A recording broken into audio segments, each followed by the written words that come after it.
حاتم الاسم عظیم صالحین میں سے ہیں، انہیں لقمان قوم کہا جاتا ہے۔ وہ حج کے لیے سفر کرنے کی خواہش رکھتے تھے، لیکن ان کے پاس مطلوبہ رقم نہیں تھی کیونکہ ان کے بہت سے بچے تھے، لڑکے اور لڑکیاں۔ آپ اپنے بچوں کے پاس آئے اور ان سے بات چیت کی، پھر فرمایا تمہارا کیا خیال ہے اگر تمہارا باپ اس سال اللہ کے گھر جا کر تمہارے لیے دعا کرے؟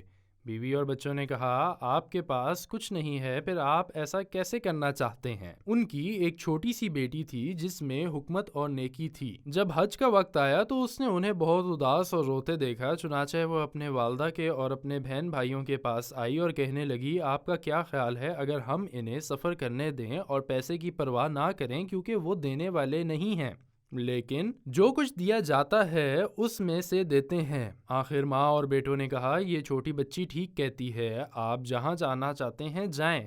چنانچہ آپ نے حج کا احرام باندھا اور سفر پر روانہ ہو گئے۔ پڑوسی ان کے گھر آئے اور ان پر الزام لگایا کہ تم نے اسے حج کے لیے کیسے جانے دیا؟ تو بیٹیوں نے اپنی چھوٹی بیٹی کو مورے الزام ٹھہرایا اور کہا اگر تم خاموش رہتی تو ہم بات نہ کرتے۔ چھوٹی بچی نے آسمان کی طرف ہاتھ اٹھا کر کہا اے میرے اللہ اور میرے مالک، آپ نے اپنے فضل سے لوگوں کا خیال رکھا ہے اور آپ ان کو ضائع نہیں کریں گے، انہیں مایوس نہ کریں اور ان سے مجھے شرمندہ نہ کریں۔ جب وہ اسی حالت میں تھے، شہزادہ شکار کے لیے نکلتا ہے اور وہ کچھ سپاہیوں اور اپنے دوستوں کے ساتھ راستے کھو بیٹھتا ہے۔ اسے بہت پیاس لگی تھی، اس لیے وہ اس نیک آدمی حاتم الاسم کے گھر کے قریب تھا کہ اس سے پانی مانگے۔ اس نے دروازہ کھٹکھٹایا اور کہا تمہارے دروازے کے سامنے شہزادہ ہے جو پانی پینا چاہتا ہے۔ بیوی نے آسمان کی طرف سر اٹھایا اور کہا اللہ کی شان، میں تیرا شکر ادا کرتی ہوں، کل ہم بھوکے سوئے تھے اور آج دروازے کے پیچھے کھڑا شہزادہ پانی پینا چاہتا ہے۔ اس نے ایک چھوٹا سا پیالہ لیا اور اس میں پانی بھرا اور کہا یہ لیں۔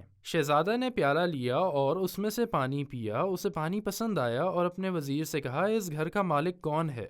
وزیر نے کہا خدا کے نیک بندوں میں سے ایک شخص جس کا نام حاتم الاسم ہے۔ میں نے سنا ہے کہ کل انہوں نے حج کا احرام باندھا اور سفر کیا اور اپنے بچوں کے لیے کچھ نہیں چھوڑا۔ ہم نے آج ان پر بوجھ ڈال دیا ہے، یہ سخاوت نہیں ہے، ہم ان جیسے کیسے ہوں جو بوجھ ڈالتے ہیں۔ شہزادے نے اپنے سونے کی پٹی اتار کر گھر میں ڈال دی اور اپنے دوستوں سے کہا اگر تم مجھ سے محبت کرتے ہو تو تم بھی اپنی پٹی اتار کے پھینک دو۔ سب نے اپنی قیمتی پٹی اتار کر گھر میں پھینک دی، پھر وہ چلے گئے۔ تھوڑی دیر بعد وزیر نے دروازہ کھٹکھٹایا اور کہا سلامت رہے گھر والے، ہم نے اس وقت یہ پٹیاں لینی ہیں۔ پھر اس نے ان کی قیمت ان کو ادا کی اور پٹیاں ان سے لے کر واپس چلے گئے۔ بیوی اور بیٹے بہت خوش ہوئے اور انہیں یقین نہیں آ رہا تھا کہ غریب سے امیر کیسے ہو گئے ہیں، تو وہ ہنس رہے تھے، لیکن چھوٹی بیٹی بہت رو رہی تھی۔ انہوں نے اس سے کہا کہ یہ کس بات کا رونا ہے، تمہیں خوش ہونا چاہیے کیونکہ اللہ نے ہمیں بہت کچھ دیا ہے۔ اس نے کہا میں قسم کھاتی ہوں کہ میں اس لیے رو رہی ہوں کہ کل ہم بہت بھوکے تھے اور ایک مخلوق نے ایک نظر ہماری طرف دیکھا تو ہم امیر ہو گئے۔ کیسا ہے وہ خالق کریم جس نے اس مخلوق کو ہمارے لیے آسانی کا سبب بنا دیا۔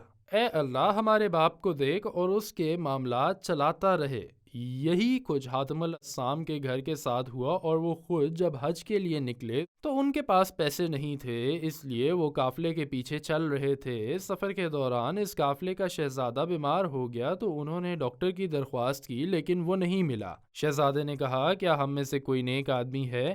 انہوں نے اسے حاتم کے بارے میں بتایا۔ جب وہ اس کے پاس گئے اور اس کے لیے دعا کی تو شہزادہ ٹھیک ہو گیا۔ اس نے ان کے کھانے پینے کا حکم دیا اور جب تک وہ اپنے گھر واپس نہ آ جائیں۔